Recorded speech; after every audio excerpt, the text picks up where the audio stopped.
네, 오늘 말씀 함께 보도록 하겠습니다. 이사야서 6장 1절에서 8절 말씀.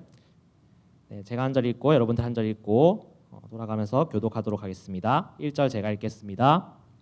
우시야 왕이 죽던 해 내가 본즉 주께서 높이 들린 보좌에 앉으셨는데 그의 옷자락은 성전에 가득하였고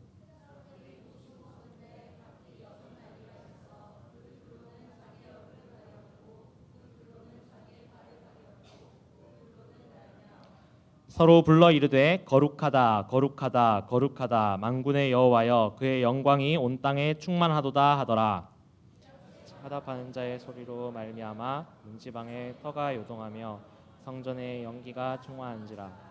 그때 내가 말하되 화로다 나여 망하게 되었도다. 나는 입술이 부정한 사람이요 나는 입술이 부정한 백성 중에 거주하면서 만군의 여호와이신 왕을 배웠음이로다 하였더라. 그때 그 스랍 중에 하나가 부젓가락으로 제단에서 집은 바 핀 숯을 손에 가지고 내게로 날아와서 그것을 내 입에 대며 이르되 보라 이것이 내 입에 닿았으니 이 악이 죄하여졌고 이 죄가 사하여졌느니라 하더라. 마지막 절 같이 읽겠습니다. 내가 또 주의 목소리를 들으니 주께서 이르시되 내가 누구를 보내며 누가 우리를 위하여 갈꼬 하시니 그때 내가 이르되 내가 여기 있나이다 나를 보내소서 하였더니 아멘. 네, 오늘 저는 거룩하신 하나님이란 제목으로 말씀을 전하도록 하겠습니다. 자, 우리가 방금 읽었던 본문은 이사야서라는 구약의 선지서입니다. 이사야서는 BC 7세기 그러니까 약 지금으로부터 2700년 더 전에 활동했던 선지자 이사야의 이야기를 담고 있는 책입니다. 이사야는 처음 그 1절에 나왔듯이 우시야 왕이라는 왕이 죽으면서 그 다음 때인 왕부터 해서 그 다음 때 총 4대에 걸쳐서 히스기야 왕 때까지 활동하였습니다. 그는 주로 남유다 왕국에서 활동했는데 조금 배경을 설명드리면은 이스라엘도 고대 이스라엘도 지금 우리나라 상황과 비슷하게 북쪽과 남쪽으로 이렇게 나뉘어지게 되었어요. 처음에는 통일 왕국이었다가 나중에 나뉘어지게 되는데 북쪽 왕국을 북이스라엘 왕국이라 그랬고 그쪽의 수도가 사마리아였어요.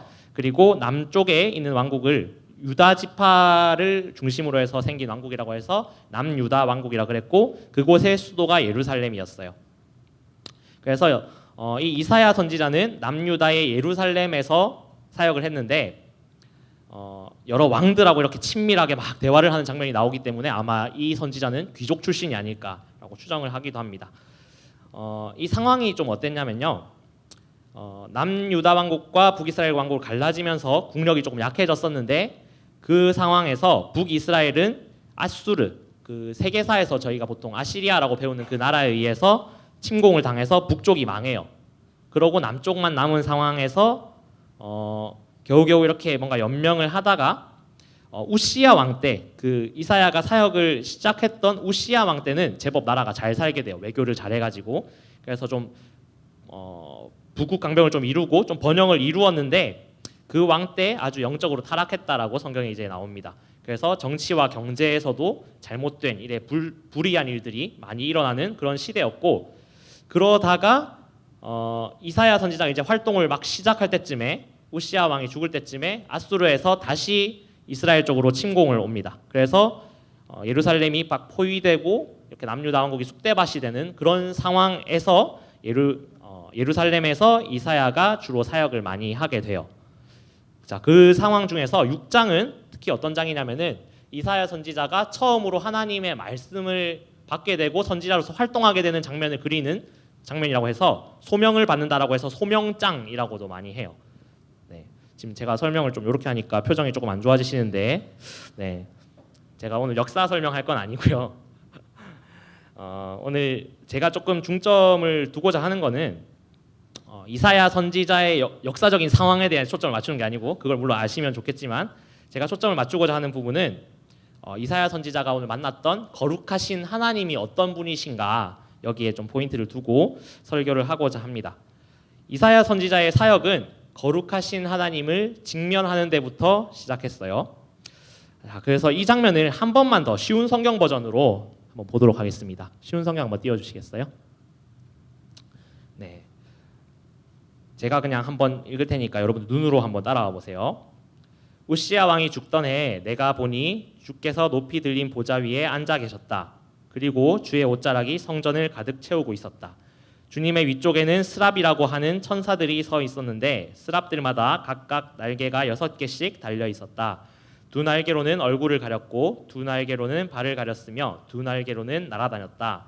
천사들이 서로를 부르며 말했다. 거룩하시다, 거룩하시다, 거룩하시다. 만군의 여호와이시여, 여호와의 영광이 온 땅에 가득합니다.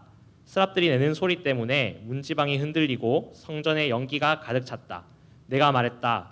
재앙이 내게 닥쳤구나. 나는 망하게 되었구나. 나는 입술이 더러운 사람이요 또 입술이 더러운 백성 가운데서 사는데 이런 내가 왕이신 만군의 여호와를 내 눈으로 직접 배웠구나. 스랍들 가운데 하나가 부집개로 제단에서 뜨거운 숯을 꺼내 손에 들고 내게 날아와서 그것을 내 입에 대며 말했다. 보아라, 이 숯이 내 입술에 닿았으니 네 허물은 사라지고 네 죄도 용서받았다. 그때 내가 주님의 목소리를 들었다. 주께서 말씀하셨다. 내가 누구를 보낼까? 누가 우리를 위해 갈까? 내가 말했다. 제가 여기에 있습니다. 저를 보내십시오. 네, 그렇게 어렵지 않은 말씀이에요. 스랍이란 게 좀 표현이 어색할 수 있는데 스랍은 이제 천사들과 같이 하나님을 옆에서 보좌하는 존재들이라고 할 수 있고 영어로 찾아보시면 아마 쉐라핌이라고 나올 거예요. 이 쉐랍이 이제 한국어로 번역하면서 이제 스랍이 된 거고 그 히브리어에서 im이 붙으면 마지막에 im으로 끝나는 단어는 이제 복수형을 뜻하는 단어예요. 그래서 쉐랍하고 쉐라핌 하면 이제 스랍들 이렇게 되는 거예요. 그래서 이 천사들이 하나님을 경배하면서 거룩하다 거룩하다 거룩하다 막 계속 여기서 3번밖에 안 나왔지만 이 장면을 좀 생각해 보면은 그 한마디로 찬송하는 소리죠. 하나님을 찬송하는 소리 때문에 그 천국이라고 해야 될까요? 그 천국이 막 흔들리는 장면. 이 지금의 상황인 거예요. 그래서 막 흔들릴 정도로 하나님을 막 엄청 열정적으로 찬양하고 있는 장면이 지금 이 장면이고 거기서 이제 천사들이 계속 하는 말이 거룩하다예요. 거룩하다. 하나님이 이제 쉬운 성경에서 뭐 거룩하시다라고 했죠. 자, 그럼 이 거룩하다, 이 거룩함이란 뭘까요? 자, 일단 한글로 거룩하다란 표준 국어 대사전을 찾아봤습니다. 뜻이 매우 높고 위대하다라는 의미로 이게 한자로 아시는 분이 많은데 이거 순한글이에요. 순한글. 네, 거룩하다라는 뜻이 그렇고 자, 라이프 성경사전이라는 성경사전에서 성경에서 나타나는 거룩함이 무엇인가 영어로는 이제 홀리니스고 거룩은 하나님의 속성 중에 가장 중심되는 성품이요 하나님의 백성에게 첫 번째로 요구되는 명령이기도 하다라고 나와 있어요. 그리고 거룩을 히브리어로 찾아보니까 이제 카도시라는 단어인데 이 단어는 무슨 뜻이 있냐면은 어떤 덩어리가 있을 때 거기서 안 좋은 부분, 잘못된 부분을 잘라서 버리는 거예요. 그래서 그 상태를 깨끗하게 유지하는 것, 잘라내서 구별된 어떤 상태를 뜻하는 게 히브리어로도 거룩하다예요. 자, 이 구분에 대해서 한번 생각을 해보겠습니다. 어떤 구분일까요? 하나님이 거룩하시다라는 것은 하나님이 창조주이신 하나님이 피조물이신 우리와 구분된다는 거예요. 그리고 하나님의 그 무한성과 우리의 유한성이 구분이 되는 거죠. 그리고 주인과 종된 관계가 구분이 된 거고 왕이고 신하인, 부하인 우리와의 관계가 구분된 거예요. 좀 이해 가시나요? 주권이 하나님께 있음을 내가 인정하는 게 하나님을 거룩한 상태로 두는 거예요. 자, 창세기의 선악과를 한번 생각해 볼게요.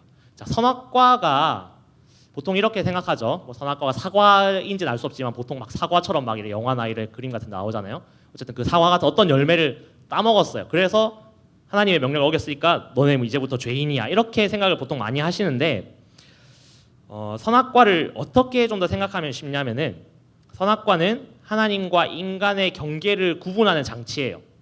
그 선악과 외에 한번 볼게요. 그 창세기 이제 한번 찾아보시면 나중에 선악과 외에 사람에게 금지된 게 아무것도 없었어요.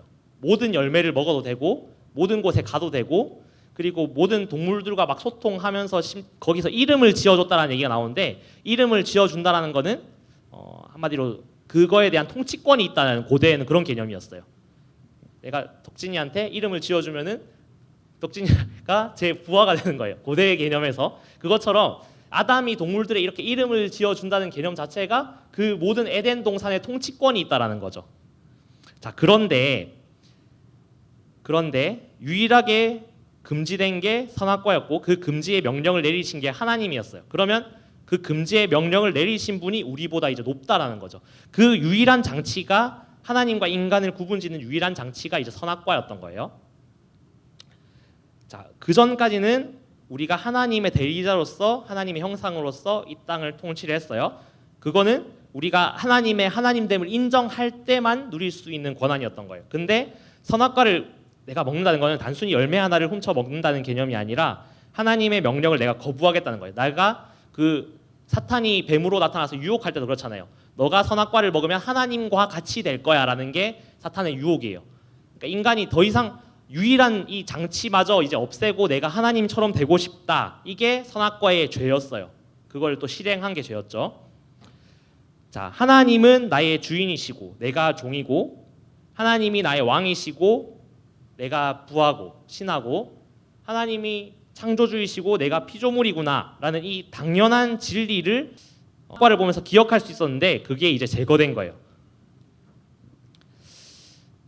하나님은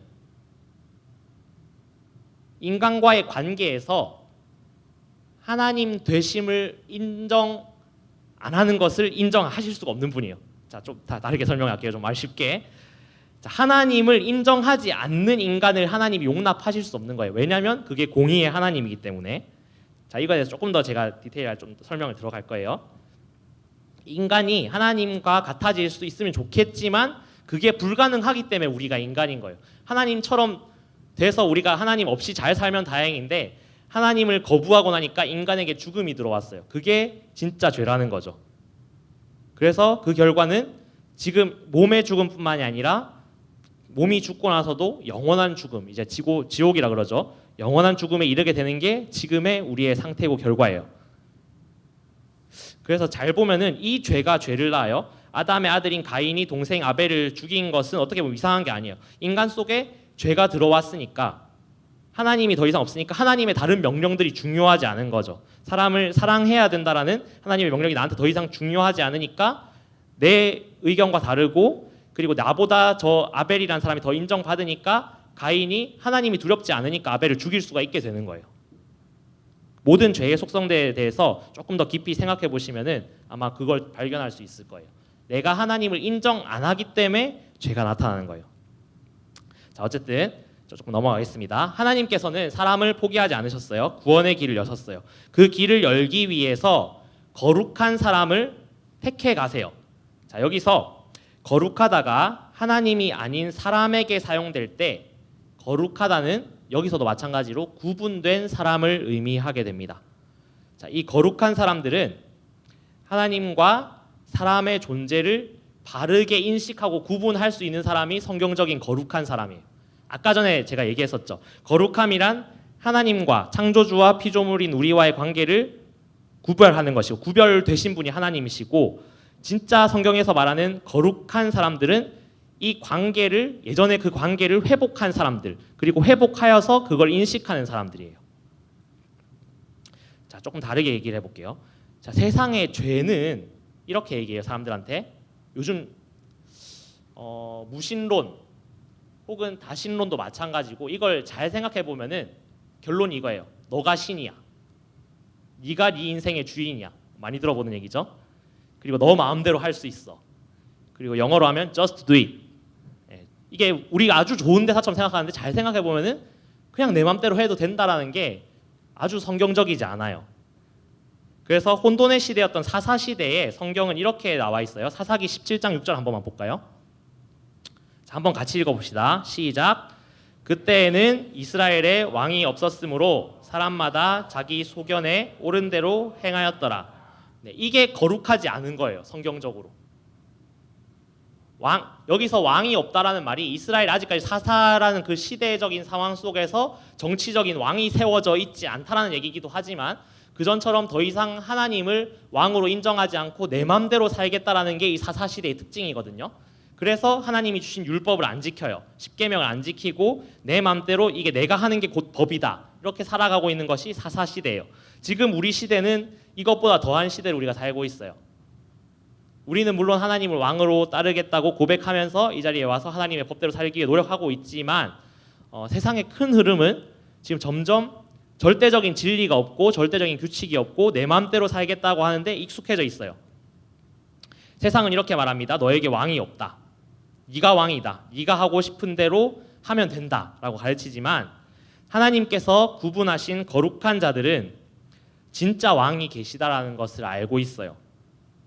자, 좀 표현을 깊게 해보겠습니다. 진짜 거룩하신 하나님께서 나의 왕인 것을 알고 세상의 진짜 주인이 하나님 것을 아는 사람들이 거룩한 사람들인 거예요. 자, 이 사람들은 진짜 거룩하신 하나님의 성품을 바르게 알아갑니다. 자, 앞서 거룩하다는 것을 그 국어 사전에서 보면은 높고 위대하다라고 제가 설명드렸었잖아요. 그리고 그러면 이게 무엇이 높고 무엇이 위대하다는 것일까? 자, 성경에 나오는 하나님의 다양한 성품의 파노라마들이 있어요. 일전에 그 찬양팀에서 세미나를 하면서 하나님의 성품에 대해서 한번 이래 알아본 시간 있었거든요. 그때 이제 각 하나님의 성품을 가지고 이제 이름을 막 지어주고 막 이랬었는데 뒤에 계신 저 승준이가 사랑이었어요. 사랑이. 네. 뭐 거루기도 있었고 공의도 있었고 정의도 있었고 충성이도 있었고 막 그랬거든요.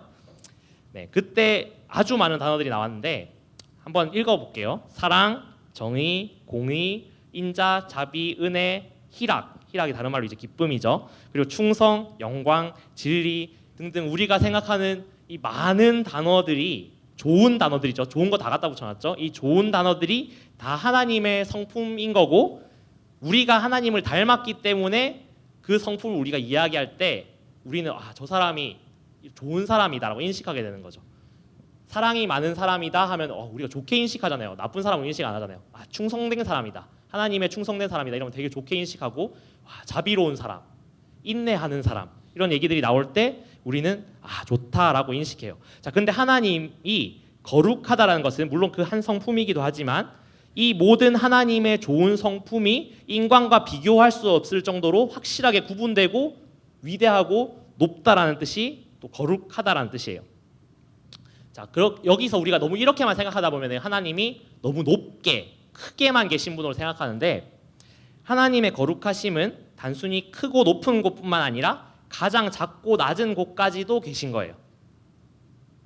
자, 조금 다르게 생각해 보면 하나님께서 막 정의의 철퇴로 막 심판만 하실 것 같은데 한 사람 한 사람 속에 들어가셔서 그 사람을 또 구원하시는 분도 하나님이신 거고 자기 아들을 내어 주실 정도로 세상을 사랑하시는 분이 또 하나님이시라는 거예요. 아주 넓은 곳에 계시지만 모든 곳에 다 계시지만 가장 세밀한 사람들까지 다 아시는 분. 하나님의 한계를 우리가 정해서는 안 되는 거예요. 자, 태초부터 인간에게 들어온 가장 큰 죄 중에 하나는 하나님을 나 정도밖에 안 되는 분으로 무의식적으로 착각한다는 거예요. 아담과 하와가 선악과를 따먹고 죄를 저지르고 나서 처음으로 한 행동이 뭐죠? 그 얼마 전에 7교 공연 저희 산청팀이 했었는데 그때 보면은 나무 뒤가 아니라 정확히 이제 나뭇잎으로 자기 몸을 가리고 그 나무 뒤에 숨었다 그러거든요. 하나님 앞에서 숨은 게 인간이 처음으로 죄를 짓고 한 짓이에요. 죄가 들어오고 나니까 하나님이 어떤 존재인지를 바로 망각해요. 하나님이 내가 나무 뒤에 있다고 그걸 못 찾으실 분이 아니잖아요. 근데 하는 거 행동 자체가 하나님을 나하고 비슷한 존재로 착각하는 거예요. 인간의 시야에 보이지 않으면 안 보이는 분처럼. 자, 지금도 한번 잘 생각해 봅시다. 우리가 죄를 짓는 이유는 우리가 예수 그리스도를 믿는다고 하면서 혹은 예수님을 모르면서 죄를 짓는 이유는 하나님을 아예 모르거나 혹은 하나님을 내가 알고 있다라고 착각하고 있는데 막상 그 하나님을 나 정도밖에 안 되는 분으로 착각하기 때문에 우리가 죄를 짓는 거예요. 자, 예전에 미국에서 인기를 끌었던 한 TV 프로그램이 있었는데 바로 언더커버 보스라는 거 혹시 들어보셨나요? 네, 사장님이 한 회사의 사장님이나 회장님 같은 아주 높으신 분이 말단 직원처럼 회사에 입사해가지고 위장해서 막 일하는 프로그램이었죠. 저도 뭐 그걸 다 보진 않았고 그 중요 막 이렇게 돌아다니는 영상들만 봤었는데 이래 조금 보다가 되게 재밌어서 이래 보게 되더라고요. 그래서 제가 깨달은 부분은 사람들이 막 사장님을 되게 모르면서도 좋게 대해주기도 하고 혹은 조금 안 좋게 대하기도 하는데 그 사람들이 결국에 이 사람이 나의 보스인 걸 알았을 때 그 사람들의 태도가 뭐 아무리 제가 잘해줬어도 변하더라고요. 맞죠? 저 사람이 알고 보니까 우리 회사 회장님이었어. 자, 그것처럼 우리가 하나님을 어떻게 대하고 있는지를 한번 생각을 해보죠. 세상의 회사의 회사 사장님이나 아니면 직장 상사나 회장님인 걸 내가 몰랐다가 알게만 돼도 내 태도가 변하는데, 하나님의 존재를 우리가 인식했을 때 우리는 어떻게 변화되고 있는가를 한번 깊이 생각해봤으면 좋겠습니다. 내가 하나님 몰랐어요. 몰랐어요. 언더커버 보스에서 처음 사장님인 거 모르고 내가 그 사람을 막 대하겠죠. 물론 인품이 좋으신 분들은 잘 대할 수도 있지만 최소한 사장님처럼 대하진 않을 거 아니에요. 그러면 그냥 내가 상사니까 내가 하고 싶은 대로 하는 게 일하는 게 그 프로그램에서의 그 사람 행동이에요. 그리고 우리 삶에서도 이제 똑같은 거죠. 하나님이 나의 주권자인 걸 내가 몰랐을 때, 내가 주권자인 줄 알았을 때 내 마음대로 하는 거예요. 그런데 자, 사장님이 밝혀졌어요. 하나님이 우리가 믿는다는 거는, 우리가 진짜 예수님을 알게 된다는 거는 진짜 사장님이 누군지 이제 알게 됐어. 내가 이 회사 주인인 줄 알았는데 알고 보니까 진짜 주인님이 계셨어. 이 세상의 주권자가 내 맘대로 살아도 되는 줄 알았는데 하나님이란 걸 알게 됐어요. 그게 우리가 구원받는다는 것의 의미입니다. 그것이 우리가 예수님을 믿고 예수님을 따르겠다라고 한 고백의 정체인 거예요. 마치 내가 그 사람이 회장님, 사장님이란 걸 알게 된 것처럼 하나님을 대하는 나의 태도도 달라지게 될 것입니다. 자, 오늘 본문에서 이사야 선지자가 만났던 거룩하신 하나님은 지금 나에겐 어떻게 다가오고 계신가요? 자, 예수님의 제자들에게 예수님이 내가 누구냐라고 물어봤을 때 어떤 제자들은 그냥 훌륭한 선지자 중에 한 분이라 했고, 그냥 훌륭한 랍비 중에 한 분이라 생각했고, 그렇게 생각했죠. 그런데 이제 베드로가 대답하잖아요. 주는 그리스도시요 살아계신 하나님의 아들이십니다. 이게 진짜 우리의 고백이 되고 있는지 우리가 한번 돌아봐야 될 때가 아닌가 싶습니다. 자, 아니면 내가 신앙생활을 이 정도로 열심히 하고 있으니까, 비전 트립 갔다 왔으니까, 11조 내고 있으니까, 사역하고 있으니까 이 정도 죄는 좀 봐주시지 않을까, 하나님을 합리화시키기도 하고 타협하기도 하고 하나님을 그 정도 존재로만 우리가 보고 있지 않은지 한번 생각해 봅시다. 자, 여러분 오늘 받으신 주보 한번 보시겠어요? 주보에서 8월 주제가 뭐죠? 영어로 돼 있죠? 네, Be holy, 거룩하라라고 돼 있어요. 자, 목사님께서 주제의 말씀으로 잡으신 레위기 19장 2절이 그 옆에 작게 적혀 있을 텐데, 거기 보면 이렇게 나와 있습니다. 너는 이스라엘 자손의 온 회중에게 말하여 이르라. 너희는 거룩하라. 이는 나 여호와 너희 하나님이 거룩함이니라. 레위기 19장 2절입니다. 자, 또 이번 달 큐티책 본문도 빌립보서하고 레위기예요. 자, 이 책들의 특징이 뭐냐면은 하나님의 백성으로, 이건 이제 레위기에 좀 해당되는 말이고, 그 다음에 천국 시민으로, 빌립보서의 좀 포인트라고 할 수 있는 부분이 그 부분인데, 하나님의 백성으로 천국 시민으로 그럼 우리가 어떻게 합당하게 거룩하게 살 것인가를 이야기하는 책들이 이번 달 큐티 본문이거든요. 또 말씀 주제이기도 하고. 자, 이 거룩함은 아까도 얘기했지만 나로부터 출발하는 게 아니에요.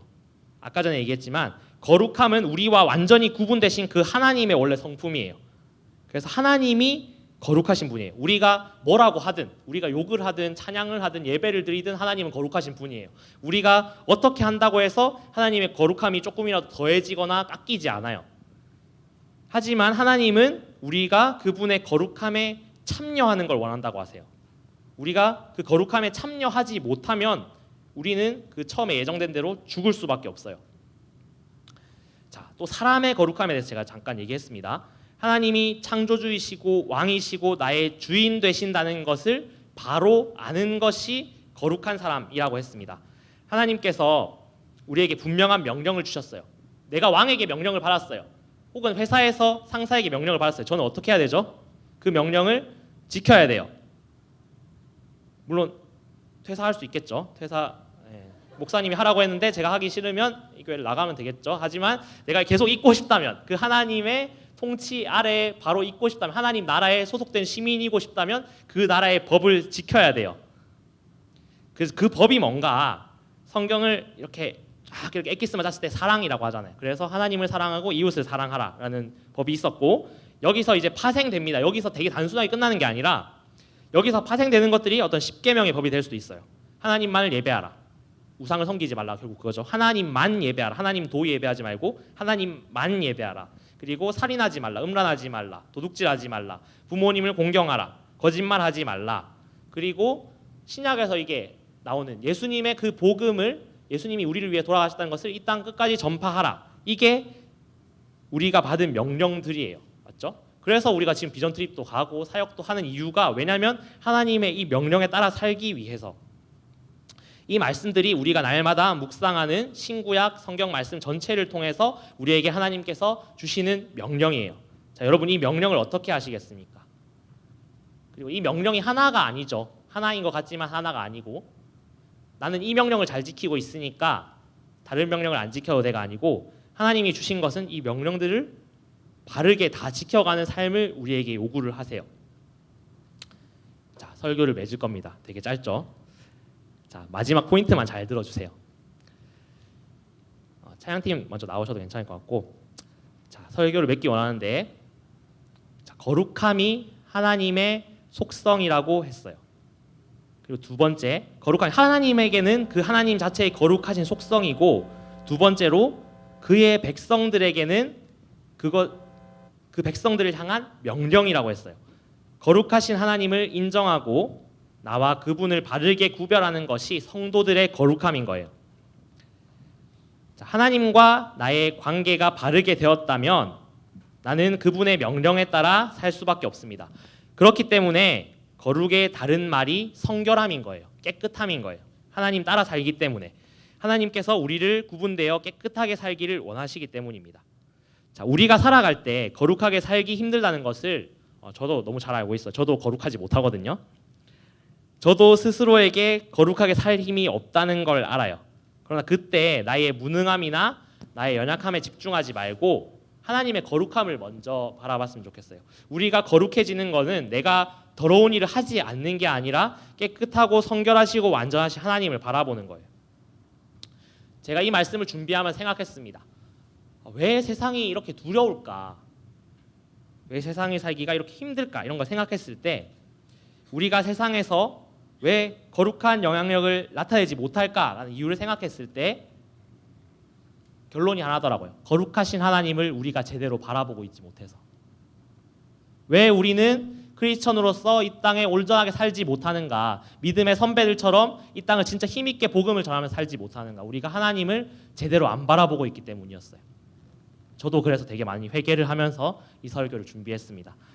자, 이사야 선지자가 하나님의 거룩함을 바라보았을 때 하나님께서 그를 성전 제단의 수치로 깨끗하게 하셨어요. 내가 하는 것이 아니라 하나님께서 하셨어요. 그리고 나서 내가 정말로 예수 그리스도의 보혈로 깨끗하게 되었을 때 하나님이 이사야 선지자에게 이제 말씀하시죠. 내가 누구를 보내며 누가 우리를 위해 갈 거라고 질문하실 때 이사야 선지자가 제가 가겠습니다 라고 합니다. 이게 저는 이사야 선지자 스스로의 고백이 아니라고 생각해요. 하나님이 이미 그렇게 만드셨기 때문에 그렇게 반응할 수밖에 없는 겁니다. 그래서 우리가 이 시간 같이 이 찬양하면서 거룩하신 하나님께 집중했으면 좋겠어요. 제가 참 좋아하는 찬양이었는데 이번 설교를 준비하면서 계속 생각나더라고요.